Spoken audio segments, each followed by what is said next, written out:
Hello दोस्तों, welcome civil मंत्रा। मैं हूं अनुपम। स्टार्ट करते दोस्तों हम अपने यूनिक सीरीज के साथ। यहाँ पे हम बात करने वाले हैं AKTU mechanical engineering B Tech second year fourth semester का जो हमारा सब्जेक्ट है engineering mechanics and strength of material. जो सब्जेक्ट कोड क्या है दोस्तों, बीएमई 402 है। और ये दोस्तों हमारा क्या है, लेटेस्ट सिलेबस है। तो पहले बात करते हैं यूनिट वन का। पहले डिस्कस कर लेते हैं हम कि यूनिट वन का क्या सिलेबस है और हम क्या क्या पूरा इसमें स्टडी करने वाले हैं। पहला हमारा इसमें तीन एक तरीके से पार्ट में डिवाइड कर दिया है। जहां पे बात करेंगे इंट्रोडक्शन में कि review of two dimensional force system क्या होता है। ठीक है। एफबीडी क्या होता है, आपने पढ़ा भी होगा। इक्विलिब्रियम फोर्स सिस्टम क्या है, लॉ ऑफ फ्रिक्शन क्या होता है, equilibrium analysis of a simple system evolving the friction. ठीक है। नेक्स्ट हमारा है ट्रसेस के बारे में, इंट्रोडक्शन हम डिस्कस करेंगे। सिंपल ट्रस हमारा and solution of a simple truss and method of joint क्या होता है एंड मेथड ऑफ सेक्शन क्या होते हैं, यहाँ पे न्यूमेरिकल में हम डिस्कस करने वाले हैं। फिर बात करेंगे बीम के बारे में, उसका इंट्रोडक्शन के बारे में बात करेंगे कि टाइप ऑफ बीम क्या होती है, किस तरीके से हम उसको यूज करते हैं, सारी चीजें। एसएफडी क्या होता है, बीएमडी क्या होता है यानी शेयर फोर्स है, और हमारा जो बेंडिंग मोमेंट है किस तरीके से निकलता है, and different equation of the equilibrium shear force and bending moment diagram for the statically determine the beams. तो ये सारे टॉपिक हैं हमारे यूनिट वन के। ओके। तो यहाँ पे हम बात करेंगे कि पहले यूनिट वन का पार्ट वन। तो देख लेते हैं यूनिट वन के पार्ट वन में हम क्या क्या डिस्कस करेंगे इस वीडियो में। ठीक है। तो पार्ट वन में हम डिस्कस करेंगे पहले कि law of parallelogram of forces हमारा क्या होता है, जो कि काफी इंपॉर्टेंट है, न्यूमेरिकल यहां से पूछा जाता है। सेकंड एक बात करें कि प्रिंसिपल ऑफ ट्रांसबिलिटी क्या होती है, क्या मीनिंग है। एफबीडी क्या होता है, किस तरीके से न्यूमेरिकल में हमें हेल्प मिलता है इसे सॉल्व करने से। एंड लॉमीज थ्योरम क्या होता है, और इसका बात करेंगे एक न्यूमेरिकल। ठीक है। अब आपको दोस्तों एक मैं इंपॉर्टेंट इंफॉर्मेशन दे देता हूं। इंपॉर्टेंट इंफॉर्मेशन ये है, अगर आपको दोस्तों कॉन्सेप्चुअल वीडियोस चाहिए, लेटेस्ट सिलेबस के साथ आपको सारी चीजें मिलेगी। ऑल सब्जेक्ट आपको वन प्लेस पे अवेलेबल मिलेंगे। ऑफलाइन वीडियो आप डाउनलोड भी कर पाएंगे और आपको पीडीएफ का एक्सेस सब कुछ मिलेगा यहाँ पे। बट आपको करना क्या है, आपको ऐप डाउनलोड करना पड़ेगा सिविल मंत्रा का, जहां से आप जैसा कि देख सकते हैं वहां से आपको पढ़ने में आसानी होगी और आप दोस्तों अच्छे से पढ़ पाएंगे। तो आगे बढ़ने से पहले साथियों मेरे पास एक खास सूचना है, वो भी आपके लिए। जी हाँ, ये जो मई मंथ चल रहा है ना, इसमें यूनिक सीरीज हम सभी साथी आपके लिए लाए हैं एक बहुत ही खास ऑफर, जहाँ पर आप बचा सकते हैं 600 रुपये तक का। ठीक है, तो अपनी पॉकेट मनी सेविंग तो कर ही सकते हैं, क्योंकि आप स्टूडेंट हैं, आप पढ़ने भी जाते हो और आपको स्कोर भी मैक्सिमम करना है। तो यहाँ पे आपको यूनिक सीरीज सिविल मंत्रा के प्लेटफॉर्म पर आपको 600 रुपये तक बचा सकते हो। कैसे बचाना है वो आप देखिएगा। अभी आप जाइएगा नीचे डिस्क्रिप्शन बॉक्स में आपको या फिर कमेंट बॉक्स में आपको लिंक मिल जाएगा, वहाँ पे जाइएगा, ऐप डाउनलोड करिएगा, अपना यूनिक सीरीज सिविल मंत्रा का आप ऐप डाउनलोड करेंगे और वहाँ पे जाते ही अपने कोर्स को चूज करिएगा रजिस्टर करने के बाद, और वहाँ पे यूज करिएगा एक कूपन कोड आपको मिल जाएगा मई धमाका। जी हाँ, मई धमाका जब कूपन कोड यूज करेंगे तो वहाँ पे आपको एक सब्जेक्ट पर आपको 150 रुपीज़ का डिस्काउंट मिल जाएगा। जो भी आपका सब्जेक्ट है आपका 499 का, 150 का डिस्काउंट करने के बाद आपको तुरंत हो जाएगा 349 का। साथियों इतना मिनिमम बजट आपको कोई नहीं दे पाएगा, चाहे पूरे यूट्यूब पे चाहे जहाँ भी देख लीजिए, वो भी इंजीनियरिंग के कोर्स, वो आप सिर्फ आपके यूनिक सीरीज पर ही अवेलेबल है। तो जाइएगा वहाँ पे 150 का जो आपका कूपन कोड अप्लाई करिएगा और आप इसको 4 टाइम्स यूज कर सकते हो। मतलब कि आपको 4 टाइम्स, यदि आप 4 सब्जेक्ट लेते हो 4 बार, मतलब कि 1,500 के 4 बार छूट मिलेगी, आपको 600 रुपये तक का कोई डिस्काउंट मिल जाएगा। साथियों ये देरी मत करिएगा, आप तुरंत से लेकर के, आपके एग्जाम आने वाले हैं तो तुरंत जाइए, लीजिए, परचेज करिए सब्जेक्ट को। और पेड कोर्स में आएंगे तो आपको कई सारे बेनिफिट्स होंगे, जहाँ पे आपको वीडियो लेक्चर मिल जाएंगे, आपके पीआईक्यू क्वेश्चन मिल जाएंगे, जो आपके लेटेस्ट सिलेबस है उस पर आपको यहाँ पे आपका लेक्चर्स मिलेंगे, और साथ ही में जो आपके आने वाले टाइम में जो आपके इंपॉर्टेंट क्वेश्चन है वो भी आपको तो मिलते रहेंगे। ठीक है। और साथ में आप हमारे काम करिएगा, आप यहाँ पे नीचे जा करके आपको लिंक में ही, डिस्क्रिप्शन बॉक्स में ही आपको व्हाट्सएप ग्रुप का लिंक मिल जाएगा, वो ज्वाइन कर लीजिएगा ताकि आप हमारे साथ डायरेक्ट कंटेक्ट में आ पाएँ। और साथ में आप यहाँ पे टेलीग्राम चैनल में जुड़ जाइएगा, जो आपका यूनिक सीरीज और सिविल मंत्रा दोनों टेलीग्राम चैनल है उसको ज्वाइन कर लीजिएगा, ताकि आप हमारे साथ कनेक्ट रहें साथियों, और अपनी इस जर्नी को, अपनी बीटेक की जर्नी को और बेहतर बना पाएँ। तो आज ही जाइएगा, ऐप को डाउनलोड करिएगा और इन्जॉय करिएगा एक यूनिक सीरीज के जो हमारे बेहतरीन लेक्चर्स हैं, जो बेहतरीन फैकल्टी के साथ आपको पढ़ाए गए हैं। तो अब चलते हैं अपने नेक्स्ट टॉपिक की ओर, जो हम पढ़ रहे थे, बीच में आपको ब्रेक दिया। अब चलते हैं अपने टॉपिक को कंटिन्यू करते हैं। Thank you. आइए दोस्तों, बिना टाइम को वेस्ट करते हुए करते हैं हम टॉपिक आगे का start. Law of parallelogram of forces के बारे में इस वीडियो में डिस्कस करेंगे, इसके डिफिनीशन के बारे में और इसके डेरिवेशन के बारे में, जो आपके एग्जाम पॉइंट ऑफ व्यू से दोस्तों इंपॉर्टेंट है। तो बात करते हैं कि लॉ ऑफ पैरेललोग्राम फोर्स हमारा पहला होता क्या है। अगर इसकी डिफिनीशन समझ में आ गई तो आपको इजीली समझ में आ जाएगा कि ये कह क्या रहा है। तो देखते हैं डिफिनीशन क्या कह रही है। कह रही है कि if the to concurrent forces, अगर आपने फोर्स के बारे में नहीं जानते कि कॉन्करेंट फोर्स क्या होता है, नॉन कॉन्करेंट फोर्स क्या होता है, उसके पहले ऑलरेडी इस चीज को मैंने डिस्कस कर दिया है। तो बात करते हैं अपनी डिफिनेशन के बारे में।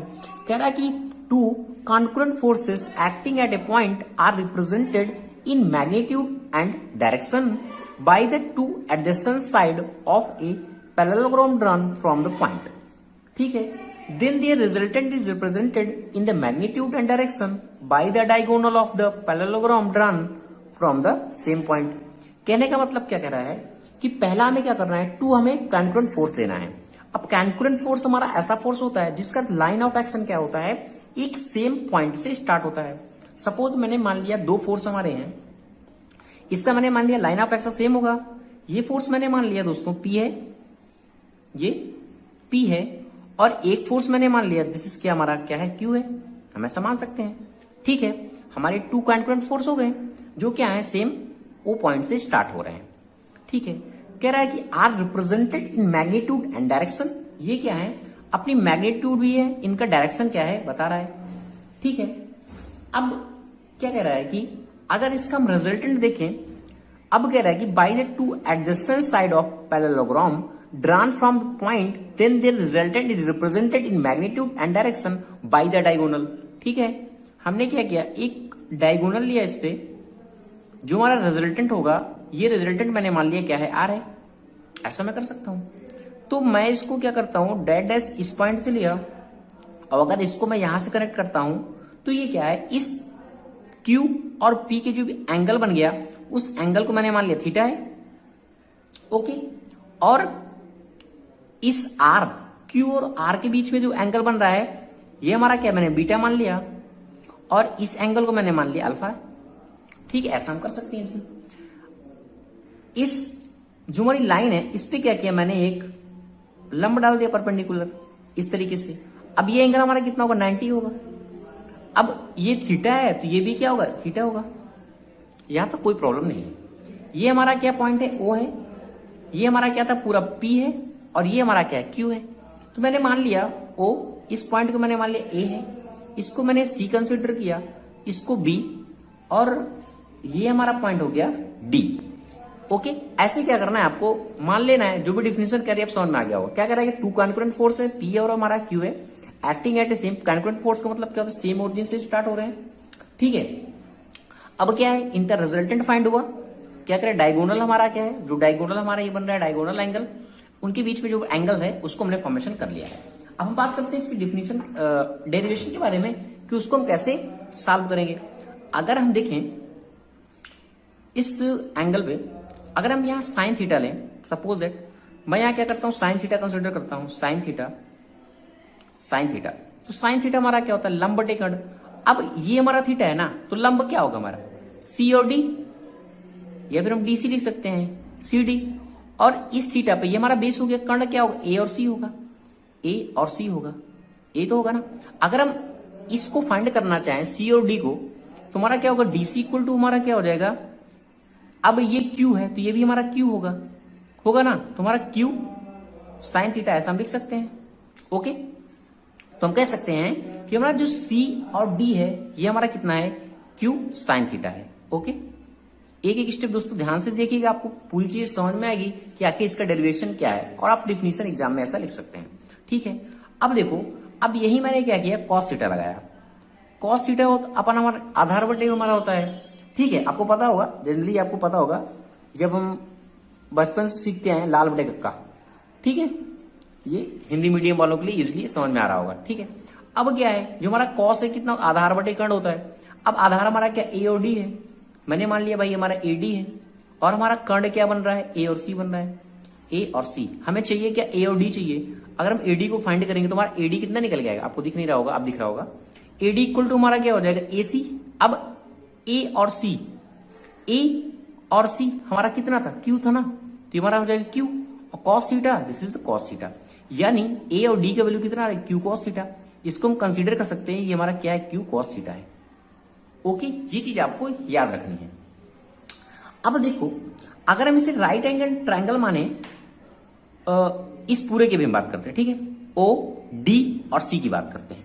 मैंने अभी किसकी बात हम करें, ओ डी और सी की बात करते हैं।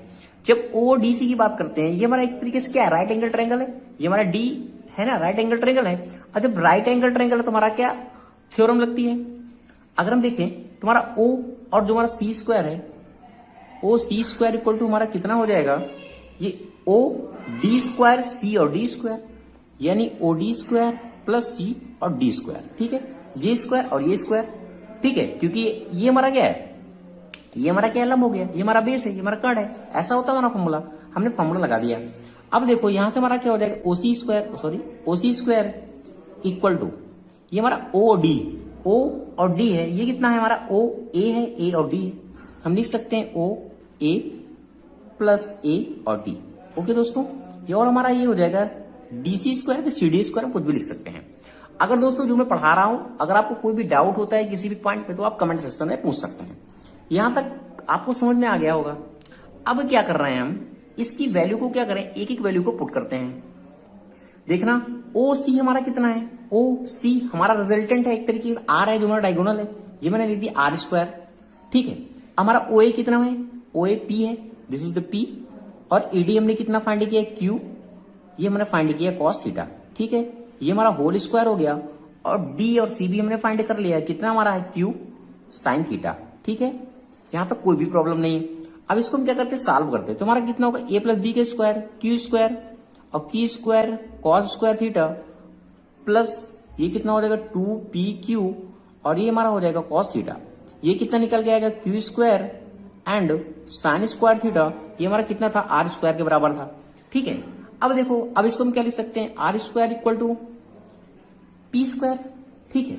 अब देखो यहां भी क्यू है, यहां भी क्यू है, तो हमारा क्या हो जाएगा, क्यू स्क्वायर होगा, और cos square theta plus sine square theta equal क्या होता है, अगर हम बात करें cos square theta plus sine square theta equal to क्या होता है, 1 होता है, और 1 का मल्टीप्लाई करेंगे तो 1 आएगा। अब ये कितना हो जाएगा, 2p and q cos theta. यहां तक समझ में आ गया, बिल्कुल समझ में आ गया होगा।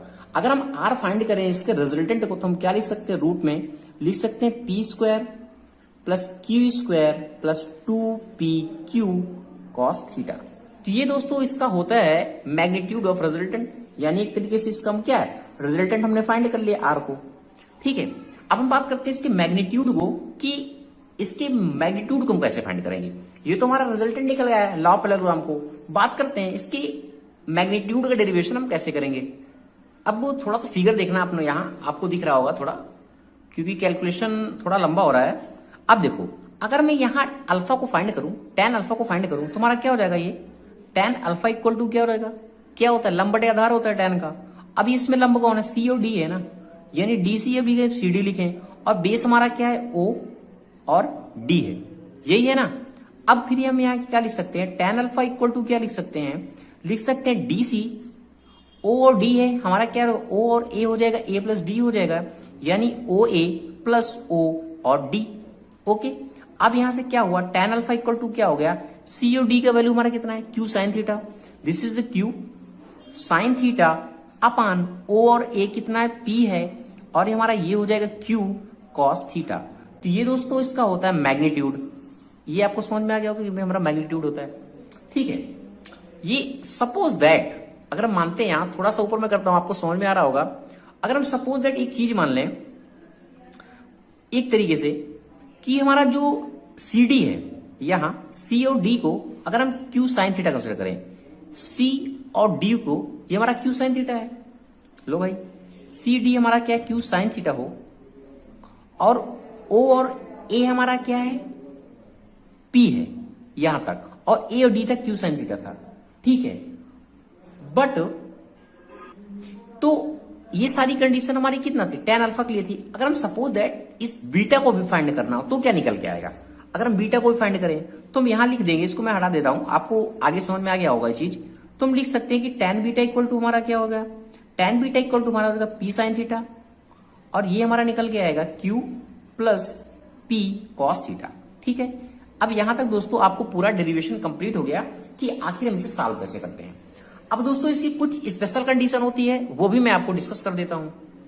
क्या है, कुछ स्पेशल कंडीशन है, क्या है स्पेशल कंडीशन, क्या होती है इसकी स्पेशल केसेस हैं कुछ, जो आपको क्या एग्जाम पॉइंट ऑफ व्यू से काफी हेल्पफुल करेंगे, आगे न्यूमेरिकल में भी क्या होगा आपको हेल्पफुल मिल जाएगी। सपोज दैट मैंने मान लिया जो हमारे फोर्स थे ना P और Q, हमारे दो फोर्स हैं, एक हमारा क्या था P था और एक फोर्स हमारा Q था। ठीक है, अगर मैंने मान लिया P और Q, पहली कंडीशन मैंने कंसीडर जो की है, पहली condition, if two forces are parallel, अगर दोनों फोर्स हमारे क्या हैं पैरेलल हो, जब पैरेलल होंगे दोनों फोर्स तो हमारा थीटा क्या हो जाएगा, जीरो हो जाएगा। तो कॉस थीटा की वैल्यू कितनी हो जाएगी, कॉस यानी कॉस जीरो की वैल्यू कितनी होती है 1। तो हम कह सकते हैं अगर उसका रिजल्टेंट फाइंड करें तो आर इक्वल टू हमारा रिजल्टेंट क्या था, हमारा था P square plus Q square 2pq and cos theta, ये तो था। अगर हम थीटा 1 पुट करेंगे तो हमारा ये आंसर क्या निकल के आएगा, निकल के आएगा P square plus Q square 2p and q, ये निकल के आएगा। ठीक है, ये निकल के आएगा। अब इसको हम क्या लिख सकते हैं, लिख सकते हैं ना p प्लस क्यू का होल स्क्वायर, ये कितना है r का है और ये हमारा r है। तो हम इजिली अगर ये रूट है ये रूट है तो हम लिख सकते हैं r इक्वल टू क्या है p प्लस क्यू होगा। ये चीज समझ में आया आपको, आपके न्यूमेरिकल में दोस्तों डायरेक्ट कह देगा कि सारी कंडीशन देके कह देगा कि जो दो फोर्स है वो क्या है पैरेलल है, तो उनकी कंडीशन क्या होगी, तो रिजल्टेंट बताओ। तो रिजल्टेंट आप फाइंड कर सकते हैं, r इक्वल टू क्या हो जाएगा p प्लस क्यू होगा। ठीक है, ये तो है जब फोर्स क्या है दोनों पैरेलल है। सेकेंड कंडीशन हमारी क्या है इसकी, इंपॉर्टेंट कंडीशन, इंपॉर्टेंट पॉइंट है दोस्तों, जो हमारे दो फोर्स हैं वो एंटी पैरेलल है। अबे क्या थी, पैरेलल थे, अभी मान लिया क्या है दोनों फोर्स क्या है एंटी पैरेलल है। अगर दोनों फोर्स एंटी पैरेलल होंगे तो जो उसको थीटा होगा ना, वो थीटा कितना बनेगा 180 बनेगा। ठीक है, अब cos 180 की वैल्यू कितनी होती है, cos 180 की वैल्यू कितनी होती है, -1 होती है। अब ये चीज -1 में जाएगी तो कितना हो जाएगा, -1 हो जाएगा ये, यानी r इक्वल टू हमारा कितना निकलेगा, आपको समझ में आ गया होगा, p स्क्वायर होगा, ये हमारा q स्क्वायर हो जाएगा, ये 2pq हो जाएगा।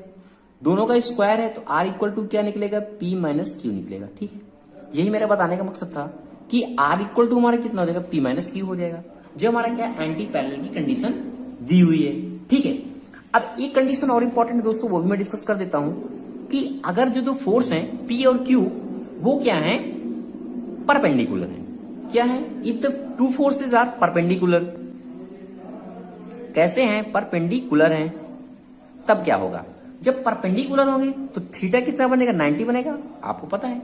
और cos 90 की वैल्यू कितनी होती है, जीरो होती है। तो r इक्वल टू हमारा क्या निकलेगा, जो रिजल्टेंट निकलेगा वो निकलेगा p square and q square, और ये कितना हो जाएगा 2pq इंटू 0, यानी जो हमारा रिजल्टेंट निकलेगा वो कितना निकलेगा, p square plus q square होगा। ठीक है दोस्तों, तो ये आपको क्या है याद रखना है। ये कुछ जो इंपॉर्टेंट पॉइंट थे दोस्तों वो मैंने डिस्कस कर दिए।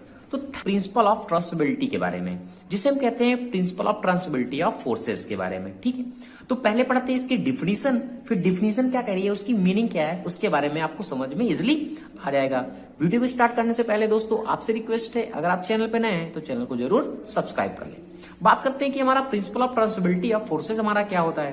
तो डिफिनीशन कह रही है कि if force acting at a point on a rigid body is shifted to any other point which is one of line of action of forces, the external effect of force on a body remains unchanged। कहने का मतलब क्या है, कह रहा है कि if force acting at a point on a rigid body, suppose that मैंने मान लिया कोई हमारी क्या ये rigid body है, ठीक है, इस बॉडी पे हम क्या कर रहे हैं, फोर्स एक्ट कर रहे हैं। अब वो भी जो हमारा फोर्स एक्ट हो रहा है कैसा हो रहा है, तो बॉडी फोर्स एक्ट हो रहा है ऑन ए पॉइंट पे, the body is shifted to any other point which is line of action same होना चाहिए। ठीक है, on the line of action मैंने मान लिया इसका लाइन ऑफ एक्शन ये है, एक पॉइंट मैंने मान लिया दिस इज ओ, और दूसरा पॉइंट मैंने मान लिया O डैश है, ठीक है। अब क्या कह रहा है कि अगर ये रिजिड बॉडी पे लग रहा है, अगर ये फोर्स को के जो फोर्स हमारा लग रहा है इसको हम क्या करें, इस लाइन ऑफ एक्शन पे शिफ्ट कर देते हैं। यानी कहने का मतलब इस फोर्स जो हमने O डैश पे लगाया, O पे लगाया था, अगर इस फोर्स को हम O डैश पे लगा दें, ठीक है, इस फोर्स को, और इस बॉडी पे क्या हो, एनी अदर पॉइंट पे, इस पॉइंट पे लगाया which is the on line of action, और उनका लाइन ऑफ एक्शन कैसा होना चाहिए, सेम होना चाहिए। तो जो external effect of a body, force on the body remains unchange.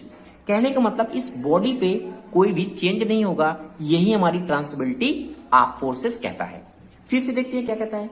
Transmissibility of forces हमारा क्या कहता है कि अगर हमारी कोई रिजिड बॉडी है, अगर उस पर हम फोर्स लगा रहे हैं, और वो भी कैसे, लाइन ऑफ एक्शन जिसका सेम है, अगर उस फोर्स को यहां शिफ्ट करके हम यहां लगाएं या फिर यहां शिफ्ट कर दें तो उस बॉडी पे कोई चेंजेस नहीं होता, यही हमारा कहलाता है ट्रांसमिसिबिलिटी ऑफ फोर्सेस। ये समझ में आ गया आपको डिफिनेशन क्या करिए, इसका मीनिंग क्या है। अब हम देखते हैं एक्चुअल में ऐसा होता क्यों है, कैसे होता है। देखो हमने क्या किया, एक बॉडी मैंने मान लिया भाई ये हमारी बॉडी है, ये इसका क्या है, लाइन ऑफ एक्शन है, ये हमारा क्या है, इसका लाइन ऑफ एक्शन है। एक पॉइंट मैंने मान लिया O है और दूसरा पॉइंट मैंने मान लिया O डैश है, इस पॉइंट पे मैंने F फोर्स लगाया, ठीक है। अब इस फोर्स को क्या करना है, हम शिफ्ट करते हैं यहां। कैसे शिफ्ट करेंगे, देखो दूसरा डायग्राम मैंने लिया, जो दूसरा डायग्राम मैंने लिया वो भी हमारा क्या है, लाइन ऑफ एक्शन है। एक हमारा क्या है, O पॉइंट है और दूसरा क्या हमारा O डैश पॉइंट है। यहां हमने क्या लगाया था, फोर्स लगाया था, वो हमारा फोर्स कैसा था, F था, ठीक है। अगर इस फोर्स को हम यहां शिफ्ट करें तो हम क्या कह सकते हैं, इस फोर्स को F, ये मैंने मान लिया F2 हमारा फोर्स लग रहा है, और यहां एक और फोर्स लग रहा है, दिस F1। अब देखो अगर हम ध्यान से देखें तो जो हमारा फोर्स है F1 और F2, इनका क्या है, मैग्नीट्यूड और डायरेक्शन क्या है, सेम है, सेम लाइन ऑफ एक्शन पे अगर होंगे, यानी क्या है, इक्वल है, इक्वल है और क्या है, अपोजिट है, ठीक है। कैसा है, इक्वल है और अपोजिट है, तो ये दोनों फोर्स क्या हो जाएंगे, कैंसिल हो जाएंगे एक दूसरे से। जब एक दूसरे से कैंसिल हो जाएंगे तो F1 का मैग्नीट्यूड F के बराबर होगा, यानी हम कह सकते हैं F1 इक्वल टू F है। तो हमारा बॉडी क्या है, फोर्स को हमने क्या किया, शिफ्ट कर दिया और हमारी बॉडी में भी कोई चेंज नहीं हुआ। तो लास्ट हम ये इसी को दिखा सकते हैं इस तरीके से, ये हमारा लाइन ऑफ एक्शन क्या है, O है और O डैश है हमारा ये, और हमने जो फोर्स लगाया है दिस इज F1, वो हमारा किसके बराबर, F के बराबर है। तो हमारी बॉडी क्या है, कोई चेंज नहीं हो रही और हमारा फोर्स क्या हो गया, इजिली शिफ्ट हो गया। तो यही हमारा ट्रांसमिसिबिलिटी ऑफ फोर्सेस कहता है, प्रिंसिपल ऑफ ट्रांसमिसिबिलिटी का मीनिंग यही कहता है। थैंक।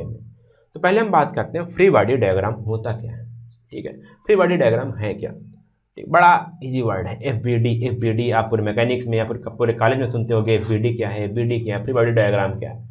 भाई कुछ नहीं है, बताने वाली चीज़ ही नहीं है, ये जब आप न्यूमेरिकल सॉल्व करते हो ना वहाँ पे दिखती है, ठीक है। कोई बोले भाई मुझे फ्री बॉडी डायग्राम क्या होता है मुझे बता दो, कोई डिफिनेशन पूछ रहा है, भाई ऐसी चीज़ कुछ नहीं है, तो सीधे बोलो भाई आप मुझे किस बॉडी का डायग्राम बनाना है, मैं बना के दे दूंगा, ये चीज़ होगा, इसका ये डायग्राम होगा, बट सिंपल सा। अभी मैं आप इस टॉपिक समझते हो, आप समझ में आ जाएगा। देखिए आप यहाँ पे थोड़ा सा मैं भी थ्योरी बताता हूँ। देखिए free body diagram is helpful tool that shows size and direction of all the forces acting on object in the specific situation.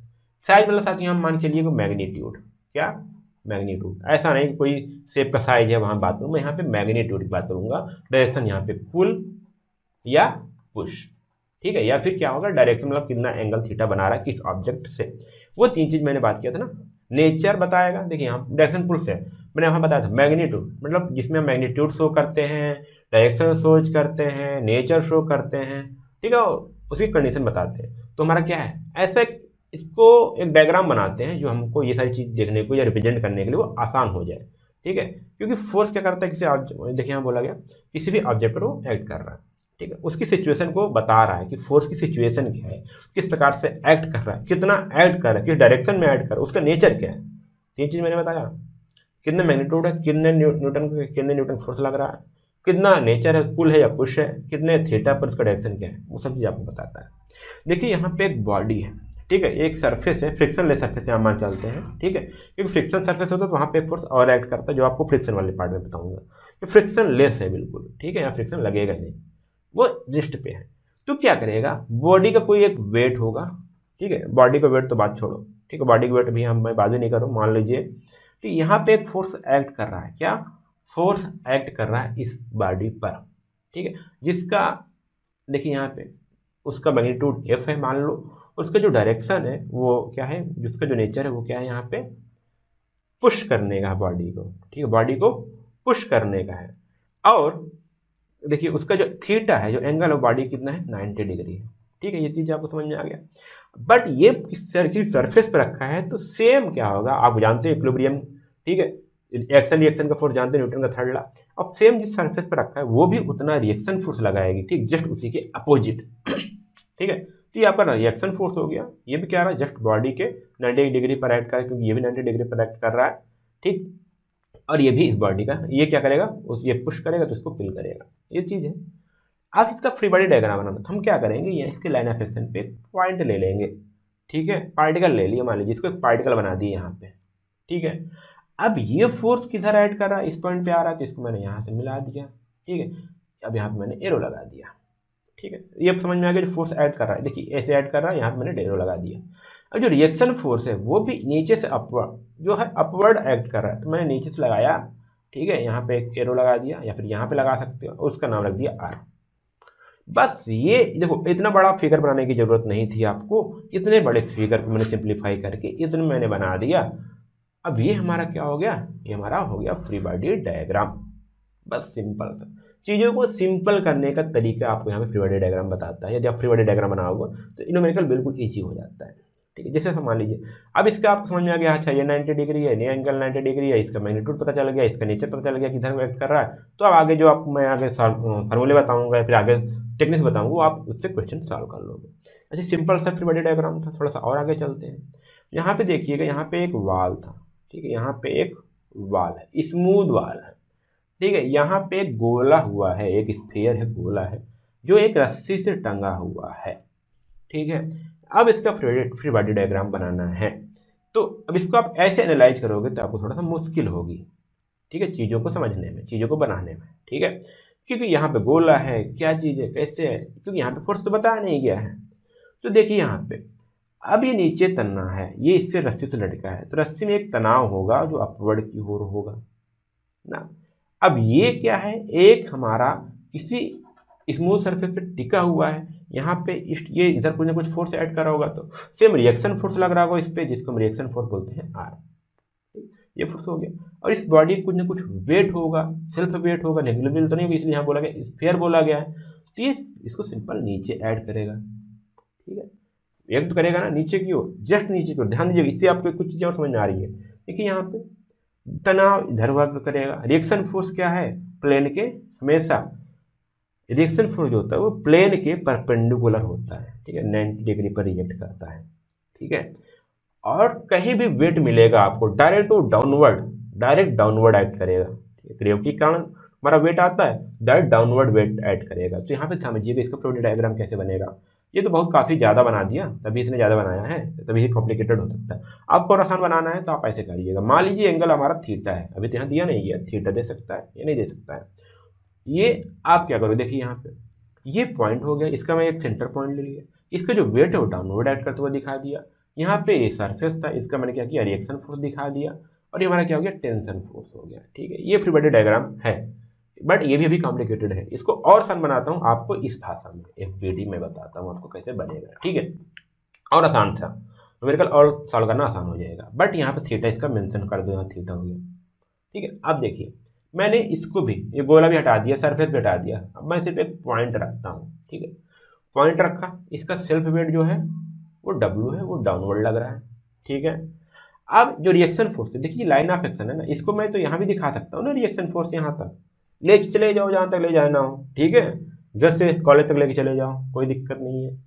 तो इसको मैं दिखा दिया ऐसे, देखो कुछ आसान से बना दिया, सॉरी ये थोड़ा तिरछा हो गया, ठीक है, मैं आपको बिल्कुल स्ट्रेट बनाना जैसे एंगल है, ठीक है, ऐसे हो गया हमारा रिएक्शन फोर्स, ये हो गया। और थोड़ा बनाना है आपको, तो टेंशन फोर्स का थीटा हमको पता है, तो यहाँ पे एक एक्सिस मान लो, और यहाँ पे आपका टेंशन फोर्स हो गया, हमारा हो गया T, ये हमारा एंगल हो गया थीटा। सिंपल, ये अगर इतना बना लिया आप तो इसको आराम से क्वेश्चन को सॉल्व कर सकते हो। ठीक, जो थोड़ा सा आपको रफ कॉपी बनाना दिक्कत होता, बट यदि आपने ये वाला बना लिया तो और आसान सा लगेगा। अच्छा ये फोर्स इधर, ये फोर्स इधर, ये फोर्स इधर है, या फिर ये इतना टेंशन है, इतना रिएक्शन फोर्स है, इतना वेट है, चलो अब ऐसे इसको सॉल्व कर लेते हैं। ठीक है, तो इसको सिंप्लीफाई करना, ठीक है, जस्ट सारी चीज़ों को हटा करके सिंप्लीफाई करना, वो हमारा कहलाता है क्या, फ्री बॉडी डायग्राम। देखो 190 डिग्री हो गया, ये सरफेस है। ठीक, तो ये भी था फ्री बॉडी डायग्राम, बट इसको मैंने और आसान किया, ये हमारा फ्री बॉडी डायग्राम हो गया। ठीक है, अगर हमको जल्दी इस क्वेश्चन, हमारे पास टाइम है एग्जाम में, तो हम ये वाला बनाएंगे, नहीं तो ऐसे बना के हम क्वेश्चन सॉल्व कर लेते हैं। एक एग्जाम्पल समझ में आया तो ध्यान दीजिएगा साथियों, जो रिएक्शन फोर्स होता है वो प्लेन के परपेंडिकुलर एक्ट करता है, जो प्लेन भी हो, जो भी सरफेस हो, और जो भी वेट है उसका सेल्फ वेट हमेशा डाउनवर्ड एक्ट करेगा। ठीक है, पूरी मैकेनिज्म, दो चीज़ आपको समझ में आ गई। टेंशन की बात करूँ तो टेंशन आप जानते होंगे, टेंशन हमारा क्या है, रस्सी में जिससे बंधा है तो जिधर बंधा हुआ उधर से एक्ट करेगा।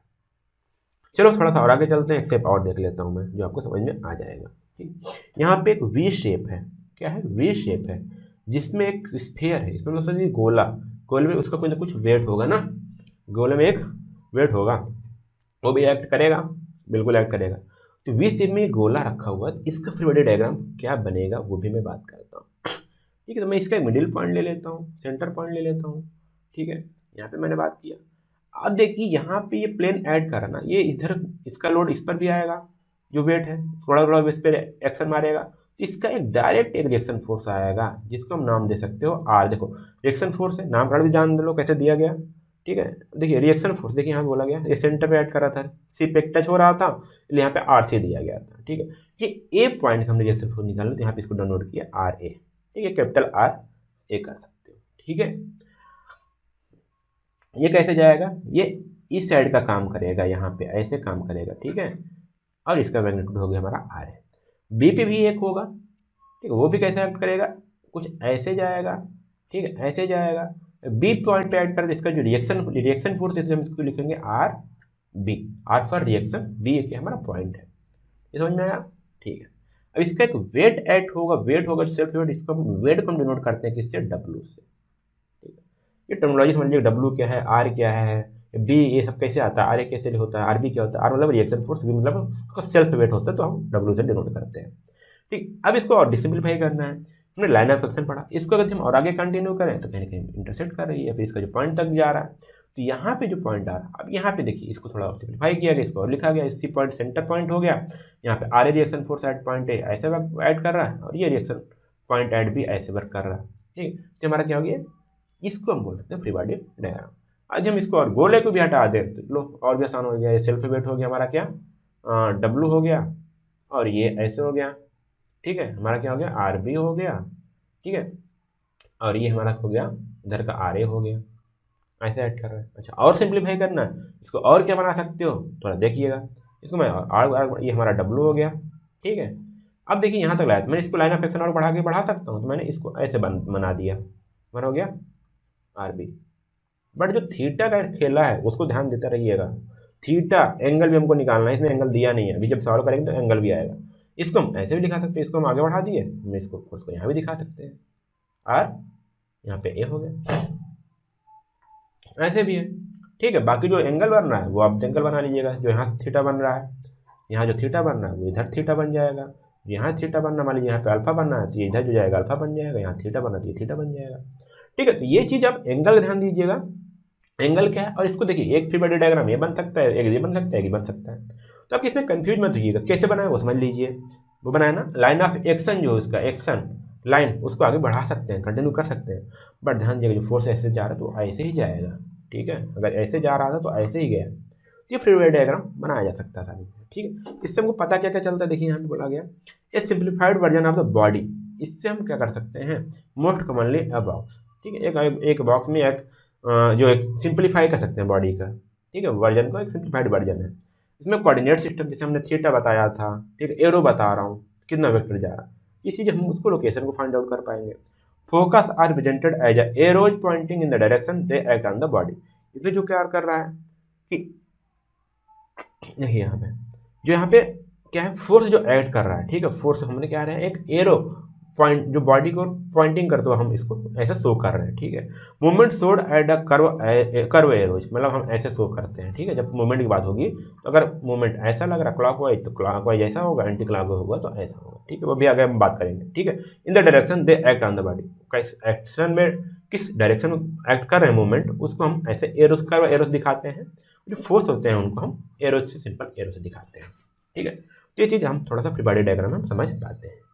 चलिए ये हमारा था फ्री बॉडी डायग्राम। थोड़ा सा और आगे चलते हैं। जो एक थ्योरम है मैंने बताया था लामेज थ्योरम, उसकी हम बात करेंगे। डेरिवेशन नहीं देखेंगे, क्योंकि डेरिवेशन देखेंगे आप कंफ्यूज हो जाओगे, क्योंकि क्वेश्चन में आंसर एग्जाम में आता नहीं है, तो मैं यहाँ पे बात करूँगा। देखिए यहाँ पे एक चीज़ ध्यान दीजिए, वर्ड लिखा है 3 कोप्लानर फोर्सेस। देखिए यहाँ पे ये जो थ्योरम है वो 3 फोर्स के लिए है, ठीक है। 3 फोर्स के लिए है।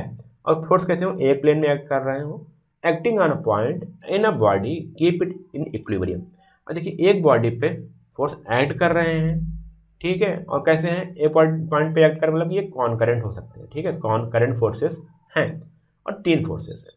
और इसके साथ बॉडी क्या है, इक्विलिब्रियम में है, ठीक। उसमें कोई फोर्स ज़्यादा नहीं, सब ऐसे वर्क कर रहे हैं कि जो हमारा बॉडी वो इक्विलिब्रियम में है। तो हम ये बोला गया then each force is proportional to the sine angle of between other the 2 forces, sine of the angle, ठीक है। जो फोर्स, कोई भी जो फोर्स होगा उसका जो मैग्नीट्यूड निकालेंगे वो क्या होगा, sign angle between the other 2 forces, ठीक है। प्रोपोर्शनल हो गए, इससे बात करते हैं। देखिए थोड़ा सा बात करता हूँ मैं। चलिए अब इसको थोड़ा सा आप फॉर्मूला, ये थ्योरी है, अगर इसको आप ऐसे सॉल्व करना चाहिए न्यूमेरिकली, तो यहाँ पे देखिए फिगर है। देखिए यहाँ पे ये एक पॉइंट है, यहाँ पे इसमें 3 फोर्स एक्ट कर रहे हैं, एक ये है, एक ये है, एक ये है, ठीक है। अब यहाँ पे देखिए जो P और Q के बीच का एंगल है वो गामा है, Q और R के बीच का जो एंगल है वो अल्फा है, और P और R के बीच का जो एंगल है वो बीटा है, ठीक। अब देखिए प्रोपोर्शनल है किसके, each force is proportional to the sine of the angle. अब मान लीजिए हमको P निकालना है, ठीक है। क्या निकालना है, P। तो P प्रोपोर्शनल टू, एक मिनट थोड़ा सा मैं इसको समझा दूंगा। P फोर्स किसके प्रोपोर्शनल होगा, साइन अल्फा। देखिए यहाँ पे, देखिए यहाँ पे ये P हो गया। इसके अलावा जो 2 फोर्स बचे, कौन से बचा है, Q और R, तो इसके साइन एंगल के प्रोपोर्शनल होगा। मतलब कि ये होगा P प्रोपोर्शनल टू किसके होगा, साइन अल्फा के बराबर, ठीक है। और अब मान लीजिए हमको Q फोर्स निकालना है, तो Q प्रोपोर्शनल किसके होगा, देखिए Q प्रोपोर्शनल भी बता रहा हूँ मैं, Q प्रोपोर्शनल किसके होगा, बीटा, मतलब कि साइन एंगल ऑफ बीटा। तो ये हमारा हो जाएगा साइन बीटा। क्यों हुआ, क्योंकि अब इसको छोड़ दो, अब जो कौन सा फोर्स बचा है, P और R, इसके बीच का जो एंगल है वो बीटा है। तो यही बोला गया ना, बिटवीन द अदर 2 फोर्सेस, उसको छोड़ के जो अदर 2 फोर्स बेच रहे हैं उनके बीच का जो एंगल है उसके प्रोपोर्शनल होगा, साइन प्रोपोर्शनल होगा। तो क्यों, ये हमारा हो गया, ठीक। अब बात करते हैं आर के, तो आर किसके प्रोपोर्शनल होगा, आर हमारा होगा इन दोनों के, क्योंकि आर को छोड़े तो हमने क्या बचा, P और Q बचा। P का साइन ले लेंगे तो साइन गामा, ये समझ में आया। इसको हम और लिख सकते हैं क्या, मान लीजिए हम इसको लिख सकते हैं बराबर के, एक कांस्टेंट ले लिए के साइन अल्फा, इसको हम ले लीजिए एक साइन कांस्टेंट, हमारा के हो गया, इसका भी एक कांस्टेंट ले लीजिए, हमारा क्या हो गया, के हो गया, ठीक है। इसी को सिंप्लीफाई करके हम ये भी लिख सकते हैं ना, ये क्या हो गया, देखिए यहाँ पे, अब इसको लिख दीजिए, के बराबर क्या हो गया हमारा, P अपान साइन अल्फा, ठीक है। और के बराबर क्या हो गया, Q अपान साइन बीटा, ठीक है। और आर बराबर के बराबर और क्या लिख सकते हैं, आर अपान साइन अल्फा, यहाँ पे क्या होगा, गामा होगा, क्योंकि आर के बीच में जो एंगल बन रहा है वो गामा बन रहा है, आर अपान साइन गामा। अब देखिए दोनों के बराबर है ना, तो इसलिए इसका सिंप्लीफाइड वर्जन ऐसे लिखा जाता है। सच में डेरिवेशन नहीं, तो मैं जो डेरिवेशन नहीं बताया हूँ, बट आपको बस लिखना बताया हूँ, ठीक है, कैसे क्या चीज़ आया है। डेरिवेशन थोड़ा लंबा था, इसलिए मैं बताया नहीं, आपके एग्जाम में आता भी नहीं है, ठीक है। बहुत आता है तो आपको एग्जाम में आप मिल जाएगा, सिर्फ आपको न्यूमेरिकल मिल जाएगा। तो ये हमारा क्या हुआ, ये हमारा आ गया लामे थ्योरम। क्या, अब मान लीजिए ऐसे क्या है, P upon sine alpha equal to Q upon sine beta equal to R upon sine gamma, ऐसे निकल के आया। इसका यूजफुल क्या होगा अभी मैं आपको न्यूमेरिकल बताऊंगा, तो वहाँ पे आप समझ पाओगे कितना आसानी से क्वेश्चन सॉल्व हो जाता है। अब हमको P निकालना हुआ, इन दोनों के बीच हम निकाल लेंगे, या फिर इन दोनों के बीच में कुछ भी निकाल सकते हैं, यदि हमारा 3 फोर्स लग रहा है किसी पॉइंट पर, और जो ऑब्जेक्ट है, जो बॉडी, वो इक्विलिब्रियम में, इतना ध्यान दीजिएगा। देखिए थोड़ा न्यूमेरिकल देखते हैं। देखिए बोला गया पहले 3 forces keep a particle in equilibrium, body बोला है, पार्टिकल बोला, ठीक है। अब देखिए बोला गया ना इक्विलिब्रियम में है, इक्विलिब्रियम में है, तीन फोर्स भी एक्ट कर रहे हैं, one act towards east, another towards north west and third towards north south. If the first be 5 newton then find the other two. देखिए थोड़ा सिंपल सा मैं एग्जाम यदि आपको फिगर बनाना आ गया तब भी आपको न्यूमेरिकल सॉल्व हो जाएगा। चलो फिगर बनाते हैं। तो चलिए हम इसका फिगर बनाते हैं, डायग्राम बनाना पहले स्टार्ट करते हैं, तब जाके आपको समझ आएगा कि कैसे बनेगा। ठीक है। अब यहाँ पे देखिएगा, देखिए यहाँ पे ईस्ट वेस्ट साउथ का बात किया गया, तो हम पहले हम यहाँ पे एक एक्सेस बना लेते हैं ऐसे इस प्रकार से। बोला गया पहला जो फोर्स है वो ईस्ट की ओर एक्ट करता है। चलिए हम ईस्ट, ऐसा हो गया, सॉरी ईस्ट नहीं, एक मिनट साथियों मैं बताता हूँ, गड़बड़ा हो गया फिर से, इसको पहले नेमिंग कर देता हूँ। ठीक है, ये हमारा हो गया नॉर्थ हो गया, ये साउथ हो गया, ये हमारा ईस्ट हो गया, ये हमारा क्या हो गया, वेस्ट हो गया। ठीक है। अब एक एक्ट जो है टुवर्ड्स ईस्ट लिखा है, मतलब ईस्ट की ओर, तो यहाँ पे एक ईस्ट की ओर एक्ट कर रहा है। ठीक है। दूसरा काम कर रहा है, एक्ट कर रहा है नॉर्थ और वेस्ट, नॉर्थ और वेस्ट के बीच में, मतलब जब ऐसे बात होती है तो फोर्स ऐसे जाता है। ठीक है। और दोनों से का जो एंगल होता है वो 45 डिग्री होता है, यहाँ से 45 डिग्री, यदि 45 डिग्री। और जो थर्ड वाला है वो साउथ की ओर एक्ट कर रहा है, टुवर्ड्स साउथ। ठीक है, देखिए यहाँ पे ऐसे एक्ट कर रहा है। ठीक है। अब बोला गया यदि जो फर्स्ट वाला है, फर्स्ट कौन सा, ईस्ट की ओर, ये जो ऐड कर रहा है इसका जो मैग्नीट्यूड है वो हमारा क्या है, 5 न्यूटन है। तो इसमें कितना होगा, इस वाले इसमें और इसमें कितना फोर्स हमारा एक्ट होगा वो हमसे पूछा जा रहा है। अब आप यदि इस थ्योरम को नहीं जानते होगे तो आप परेशान हो जाओगे। ठीक है, क्योंकि आप इसमें और सारे जो भी आगे मैं बताऊँ फार्मूला उसको लगाने की कोशिश करोगे, नहीं आएगा। ठीक है, अब इसको तोड़ोगे, रिजॉल्व करोगे, बड़ा लेंदी प्रॉब्लम हो जाएगा। ध्यान दीजिए तीन फोर्सेस हैं, इक्विलिब्रियम में, तो आपको लामी थ्योरम याद करना है। इसका सिंप्लीफाइड वर्जन देखो थोड़ा सही है। ठीक है, मैंने बनाया। अब देखिए यहाँ पे ये 5 न्यूटन है। ठीक है, ईस्ट की ओर, ये साउथ की ओर है, ये नॉर्थ और वेस्ट की ओर है। तो अब ध्यान दीजिए यहाँ पे एक न्यूटन हो गया, इसका एंगल फाइंड आउट करना है। ठीक है, सभी फोर्सों के बीच का एंगल। तो देखिए ये हमारा कितना था, 90 था प्लस 45, तो इस पी और ई के बीच में जो एंगल बनेगा वो 135 हो गया। अब यहाँ पे 45 था, ये हमारा कितना है 90 एंगल, तो ये इसके बीच का एंगल कितना हो गया 135, और ये हमारा कितना है 90 डिग्री। तो ये चीज़ आपको समझ में आ गया होगा। तो इसको मैं सिंप्लीफाइड वर्जन ये हटा देता हूँ, और ये हमको मिला एक सिंप्लीफाइड वर्जन, थोड़ा सा अच्छा देखने में लुक भी अच्छा लग रहा होगा। अब हम इसमें क्या करेंगे, हम लामी थ्योरम लगाएंगे। ठीक, कैसे लगता है ये ध्यान दीजिएगा। अब ये फोर्स है मान लीजिए पी। ठीक है, पी को हमने लिया। ठीक है, यहाँ भी देखे थे, इसमें देखेंगे आप, तो P के अंदर जो बट्टे में है, जो दोनों फोर्स बचे उसके अपन साइन अल्फा किया गया है ना, इसके प्रोपोर्शन में है। ठीक है, तो अब देखो अब क्या करेंगे, P हो गया, P हमने लिखा। ठीक, अपान क्या किया, इसके इस वाले फोर्स को छोड़ के जो दो अदर फोर्स बचे उनके बीच के एंगल्स को साइन में लेकर डिवाइड कर देंगे। चलो P upon sine 90 degree equal to Q upon sine 135। ये कैसे, वो देखिए। अब हमने लिया Q वाला एंगल, हमने क्यों लिया, तो इस वाले फोर्स को छोड़ दो, अब बचा क्या P और E। P और E के बीच के एंगल कितने, 135, इसलिए Q डिवाइडेड बाई 135 हो गया। अब बात करते हैं हम, यहाँ पे आगे होगा हमारा क्या, ये हमारा होगा E, बच्चा है सॉरी यहाँ पे हमारा 5 न्यूटन दिया, तो यहाँ 5 न्यूटन इसको हम लिख दिए 5 न्यूटन। अब इस वाले फोर्स को छोड़ो तो बचा कि हमारा P और Q, इन दोनों के बीच के एंगल कितना 135, तो इसलिए हम साइन 135 से डिवाइड कर दिए। अब हम इसमें कुछ भी ले सकते हैं। ठीक है, हमने ये वाला ले लिया और ये वाला ले लिया, तो हम लिख सकते हैं ना P upon sine 90 equal to 5 upon sine 135 degree. ठीक है, आपके पास कैलकुलेटर रहेगा, उससे सॉल्व करिएगा, आप अपने से परेशान मत करिए, बस इसको एंगल में डालिए। देखिए अब यहाँ पे क्या हो जाएगा, P इक्वल टू जो निकल के आएगा वो निकल के आएगा 5 इंटू साइन 90 डिग्री अपान साइन 135। इसको आप सॉल्व करोगे तो P की जो वैल्यू आ रही है वो आ रही है हमारी कितनी, 5√2 न्यूटन। आराम से सिंपल सा आ गया 5.√2 न्यूटन। यदि आप कैलकुलेशन करोगे तो हमारा 5 पॉइंट कुछ समथिंग, सॉरी उसको हमारा आएगा डेसिमल में आएगा, तो वो लिख देना, कोई दिक्कत नहीं है। हमको क्यों निकालना है, तो हम ये दोनों को हम क्या करेंगे, इक्वल कर लेंगे। ठीक है, अब ये को क्या करेंगे हम, साइन 135 इधर ऊपर चला जाएगा, तो क्यों इक्वल हो जाएगा 5 साइन 135 अपान साइन 135, ये डिवाइड हो जाएगा, तुम्हारा जाएगा 5 न्यूटन। इस प्रकार से लामी थ्योरम को सबसे इजीएस्ट मैंने प्रॉब्लम यहाँ पे मैंने सॉल्व किया, ऐसे सॉल्व होता है। आपको बस क्या करना है, आपको सभी का एंगल इसमें कैलकुलेट करने में थोड़ी सी प्रॉब्लम हो सकती है। ठीक है, तो वो आपको निकालना है, वो आपको कैलकुलेट करना है। उसके बाद आपको लामी थ्योरम लगाना है, P अपान, देखिए यहाँ पे मैंने बताया P अपान साइन थीटा। ठीक है, sine alpha, Q upon sine beta, R upon sine gamma. ये भी नहीं याद है, लामी थ्योरम लिखो, बस ये याद है, इसके सामने जो एंगल बन रहा है वो ले, इसके ये लिए, इसके सामने जो एंगल बन रहा है वो लो, ये लिए, इसके सामने जो एंगल बन रहा है वो लो, करते हुए चले जाओगे, उस दिन आपको कॉन्फिडेंस आ जाएगा। ठीक है, फिर मिलते हैं अगले वीडियो में, तब तक के लिए धन्यवाद।